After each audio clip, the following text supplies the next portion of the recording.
Là, dans cet épisode 4, on va installer l'Active Directory, mais sur la même manière finalement qu'on a installé Hyper-V Server. C'est-à-dire avec le minimum de composants requis pour faire fonctionner un Active Directory. Là, je suis sur un Windows 10 tout à fait classique. Je vais me déplacer donc du coup sur mon hyperviseur. Donc ça, c'est le résultat de l'épisode 1 et de l'épisode 2. On arrive ici sur notre Windows 10 avec une autre console gestionnaire Hyper-V. Donc là, je vais tout simplement, la première chose qu'on va faire, c'est au niveau de mon hyperviseur, donc, qui s'appelle VRT1-HQ, donc là j'y accède à distance avec un bon //HQ-V$, parce que c'est le deuxième disque qu'on avait créé. Et là je vais tout simplement créer une petite arborescence qui va être à même d'accueillir mes machines virtuelles. Donc là je crée l'arborescence sur mon hyperviseur, d'accord, qui est une machine à côté.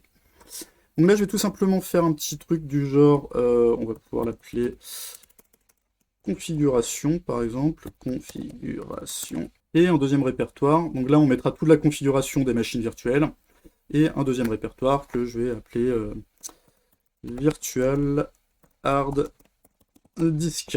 Je vais prendre ces deux petits répertoires, tac, je vais faire un copier, et vu que sur mon serveur j'ai un autre disque que j'avais mis en $, donc si vous voulez tout l'historique des épisodes, de comment on en est arrivé là, regardez les précédents épisodes, hein, c'est le meilleur conseil qu'on puisse donner. Donc là je vais sur le deuxième disque, et je vais tout simplement reproduire cette arborescence, parce que du coup je vais mettre des machines virtuelles aussi bien sur le $, que sur le $, et histoire d'avoir un petit peu la même arborescence. Donc je vais retourner donc, sur ma console Hyper-V Manager, et là je vais pouvoir créer une nouvelle machine virtuelle. Je vais faire nouveau, je vais faire ordinateur virtuel. Donc là le but du jeu c'est vraiment de créer mon Active Directory avec le système d'exploitation le plus sécurisé pour cette plateforme. Donc là, je vais cliquer sur nouveau. Aucun ordinateur virtuel sélectionné, normalement. Je fais un petit suivant. Je vais donner un nom à ma machine virtuelle. Donc ça, c'est comme vous voulez, mais moi, en termes de logistique, j'aime bien avoir des noms bien clairs, bien explicites. Plutôt, quand tu vas chez des clients, il y a souvent marqué Skynet, ou un nom sorti de Naruto, ou de Terminator, ou n'importe quoi. Non, mettez des noms explicites, puisque le jour où vous partez, c'est bien de pouvoir retrouver vos noms de serveur, et pas d'avoir de confusion dans tous les sens. Donc DC1, c'est domaine controller 1-HQ, HQ pour headquarter. Parce que par la suite, on verra qu'on aura des sous-domaines et on créera des arborescences. Ça peut être bien de savoir qui est qui. Je ne vais pas stocker ça sur le C2 points, mais je vais stocker ça sur mon petit disque, donc du coup, un $. Donc depuis là, je vois VRT1-HQ. Et là, je vois donc mes deux lecteurs. Donc là, je suis bien à distance. Hein, et je vois qu'il m'a fait apparaître le V2 points. Le V2 points va m'intéresser, très bien. Mais là, ce qui va spécialement m'intéresser, c'est le répertoire configuration. Je le sélectionne. Donc je vais stocker la configuration de l'ordinateur virtuel dans V2.configuration. Je fais suivant. Je vais spécifier que c'est un système d'exploitation de génération 2, on en a déjà parlé dans les épisodes précédents, hein. Le but du jeu est de prendre en charge donc, du coup, le BIOS UEFI, et donc du coup toutes les notions de sécurité qui vont autour de ça. Donc système d'exploitation 64 bits obligatoire, tout ça. On verra également que ce petit système nous permettra de faire potentiellement de la virtualisation dans de la virtualisation, si admettons on a envie de faire des petits tests ou des pots de miel ou autre. On verra tout cela. On va faire le suivant. On va lui mettre un petit 2 Go de RAM, je pense que ce sera largement suffisant. Alors à noter, on va mettre 2048. A noter que de base, un système d'exploitation avec une interface graphique, ça a besoin de 2 Go au minimum. Pour l'installation d'un serveur core, donc c'est ce qu'on va installer, donc avec le minimum de composants requis pour faire fonctionner nos features, il faut au moins 800 mégas pour faire l'installation, et après on peut redescendre à 500 mégas au besoin. Donc finalement, ce sera un système d'exploitation qui nous prendra que 500 mégas. Nous, dans un premier temps, on va mettre 2 Go histoire que ça aille un petit peu plus vite et pas attendre et qu'on soit à la limite de la limite du truc. Donc on va se mettre une machine virtuelle avec 2 Go. Ah, j'ai fait un petit oubli, j'ai oublié de faire ça. Donc connexion, là je vais m'appuyer donc du coup sur un switch. En l'occurrence, j'en ai pas créé au préalable. Donc du coup, c'est la première chose effectivement qu'il faut faire. Je savais plus si on l'avait fait la dernière fois. On va faire annuler. Hop. On va juste se positionner dans gestionnaire de commutateurs. Donc les commutateurs, c'est des switches. Et je vais avoir 3 propositions. Soit créer un switch externe. Donc en gros, c'est quand je vais créer ma machine virtuelle, c'est comme si elle était directement vue sur mon réseau physique. Si je mets en interne, en fait, elle sera sur un autre adressage IP, et en fait, Hyper-V créera, j'allais dire, une sorte de routeur, enfin, tout simplement un routeur, qui nous permet, un pont, hein, qui nous permettra de passer de ce réseau, j'allais dire, virtuel interne, au réseau externe. Donc c'est pas directement mon DHCP sur mon réseau qui va lui donner une IP, c'est vraiment Hyper-V qui donnera une IP à cette machine. Et le réseau privé, là, il n'y a même pas de relation avec ma carte physique, elle sera directement sur un réseau complètement à part et il y aura zéro interaction avec l'interne. C'est ce qu'on privilégie quand on fait des machines de test. Donc là, en l'occurrence, moi je vais partir sur de l'externe. Alors, le problème de l'externe, c'est que lorsqu'on va l'activer, en fait, on va avoir une coupure réseau. C'est-à-dire que comme la carte va vraiment être partagée physiquement avec les machines virtuelles, en gros, l'adresse IP que je lui ai attribuée là physiquement dans les dernières vidéos, en fait ça va sauter. C'est comme si on virait cette carte réseau et on en recréait une virtuelle. C'est-à-dire ce qu'il faut bien comprendre, c'est que à partir du moment où la carte est partagée, elle ne peut plus avoir une configuration propre. Il va falloir la segmenter, et c'est cette phase de segmentation qui va me faire que je vais avoir une coupure réseau. Donc là, je vais mettre externe, à mes risques et périls. Donc du coup, normalement, je ne vais plus avoir de communication avec le serveur. Il faudra que je passe sur le serveur pour lui remettre une configuration IP. Non, j'ai pas fait créer. Je sais pas sur quoi j'ai cliqué, vu que j'ai un certain temps de latence. Donc là, je vais bien sélectionner externe, je vais lui donner un nom comme corp, voilà, histoire qu'il soit directement branché à ma corporation.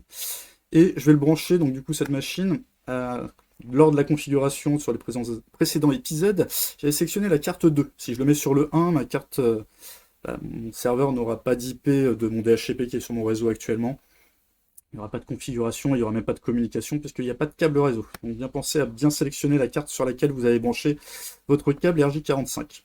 Et comme je vous disais, c'est cette petite case qui va permettre de partager la carte réseau avec les différentes machines virtuelles, et avec le système hôte en l'occurrence. Si admettons je décoche et je n'autorise pas le partage, ça veut dire que la carte réseau va être, vampirisée par cette machine virtuelle, et le cas échéant, en fait, il n'y aura que elle qui pourra la prendre. Donc en société, on a tendance, effectivement, lorsqu'on a des serveurs qui ont besoin de beaucoup de performance, histoire de ne pas impacter les autres machines virtuelles, on leur attribue des cartes dédiées, voilà, au niveau des cartes réseau. Donc là, je vais faire ça, là, je vais faire appliquer, je vais faire oui, et en fait, il me dit que effectivement ça va couler un petit peu. Donc je vais mettre yes. Et là, normalement, je vais avoir une certaine coupure réseau. Alors pendant ce temps-là, peut-être aller trifouiller, me positionner sur le serveur, je vous montrerai les manips que j'ai faites juste après qu'on ait repris la main. On va faire CMD, on va faire entrer, on va faire un petit ping sur l'adresse IP fixe de mon VRT1. Je peux taper VRT1-HQ directement du coup. Il répond tout seul, alors du coup pour le coup il m'a pas sointé, ce qui est bien étrange, mais écoutez, tant mieux. Sachez que vous avez une coupure et que vous n'avez plus d'accès, allez sur votre carte réseau, sur le serveur, relancez la petite console bleue qu'on a pour vocation à bien aimer, qui vous aide à la configuration, c'est le sconfig, et là vous pouvez redéfinir l'adresse IP que vous voulez, donc remettez-la en 11. Donc en l'occurrence là on est plutôt pas mal, c'est bien, pas de coupure. Je valide ça, et là maintenant je vais pouvoir créer ma machine virtuelle. Donc je fais nouveau, je fais ordinateur virtuel, on va faire exactement la même chose qu'on a dit tout à l'heure, donc là on va le faire un petit peu plus rapidement, DC1, Q, on va le stocker ailleurs, on va parcourir, on va le mettre, on avait dit, dans les deux points, et donc configuration. Ok, sélectionner un dossier.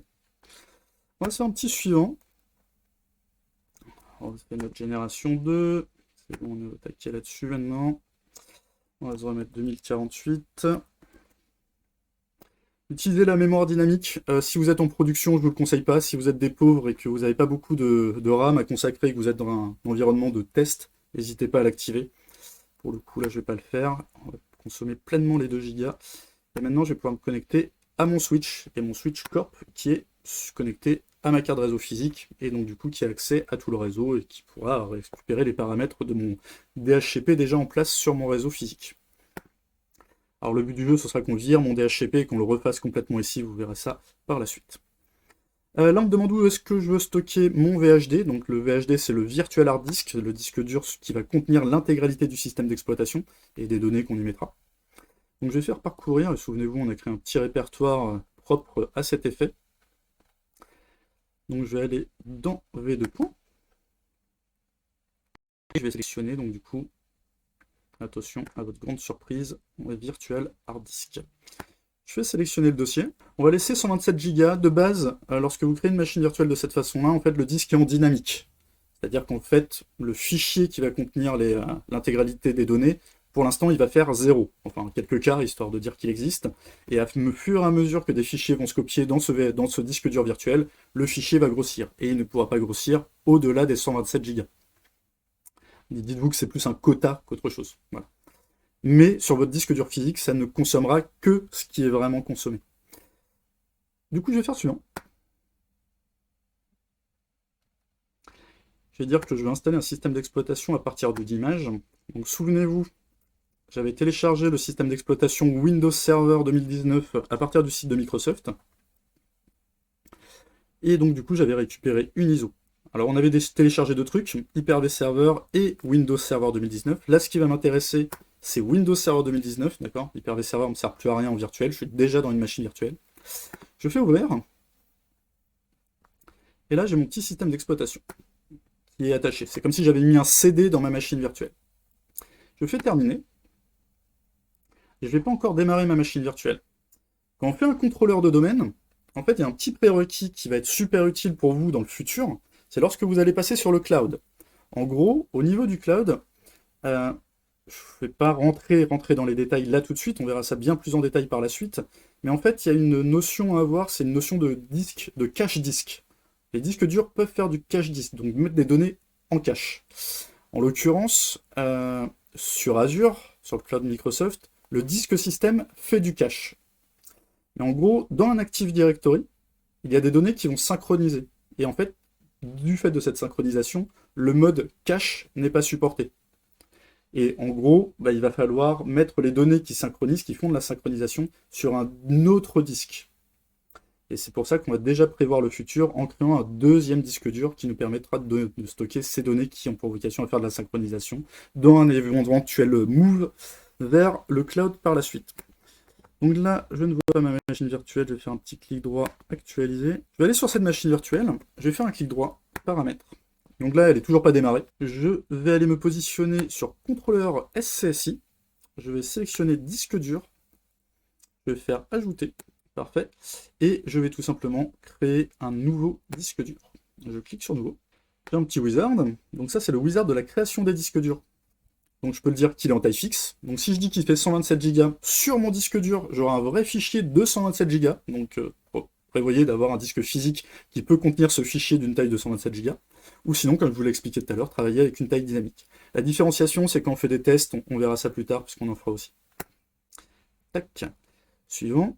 Et je vais lui donner un petit nom, qui sera DC1, donc le nom de ma machine virtuelle, histoire de pouvoir le repérer, -HQ, le style de données que je vais mettre. Donc typiquement, vous pouvez mettre -data si ça vous branche, mais en l'occurrence, nous on va mettre le 6 vol, donc je vais mettre 6 vol, c'est bien. Et je vais le positionner dans le même répertoire, à savoir le répertoire des disques durs que j'ai mis sur V2. Virtual Hard Disk. Du coup, là on va faire suivant. On va lui spécifier sa taille. Je vais faire suivant. Un petit terminé. Et là, aux magies de la technologie moderne, je vais avoir du coup un nouveau disque ici, qui est attaché à cette machine virtuelle. C'est comme si vous aviez mis un disque physique directement dans une machine physique, si je puis dire. Je vais faire OK. Je vais aller vérifier que ces disques sont bien présents avant de démarrer la machine. Je vais sur V2, je vais dans Virtual Hard Disk, voilà. Et là, vous voyez que dans Virtual Hard Disk, j'ai DC1-HQ, DC1-HQ-6 vol, donc mes deux disques durs.